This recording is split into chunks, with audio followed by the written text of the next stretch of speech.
إذا جاءك المنافقون قالوا نشهد إنك لرسول الله والله يعلم إنك لرسوله والله يشهد إن المنافقين لكاذبون اتخذوا أيمانهم جنة فصدوا عن سبيل الله إنهم ساء ما كانوا يعملون ذلك بأنهم آمنوا ثم كفروا فطبع على قلوبهم فهم لا يفقهون وإذا رأيتهم تعجبك أجسامهم وإن يقولوا تسمع لقولهم كأنهم خشب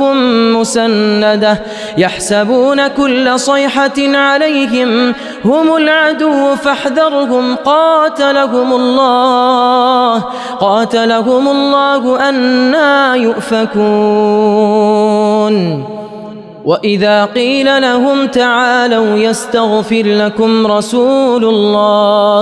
وإذا قيل لهم تعالوا يستغفر لكم رسول الله لووا رؤوسهم ورأيتهم يصدون وهم مستكبرون سواء عليهم أستغفرت لهم أم لم تستغفر لهم لن يغفر الله لهم إن الله لا يهدي القوم الفاسقين هم الذين يقولون لا تنفقوا على من عند رسول الله حتى ينفضوا ولله خزائن السماوات والأرض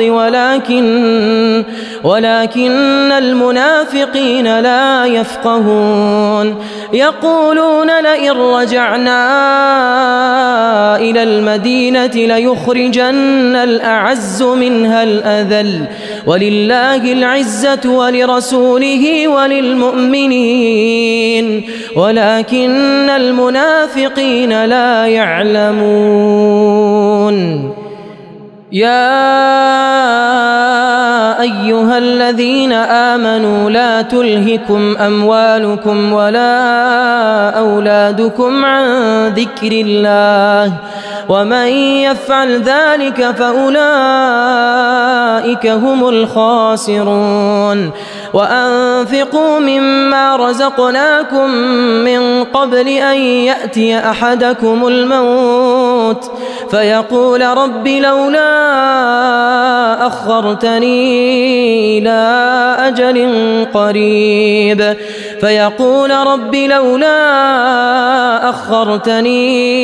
إلى أجل قريب فأصدق وأكن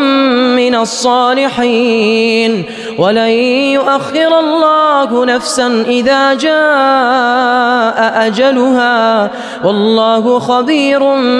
بما تعملون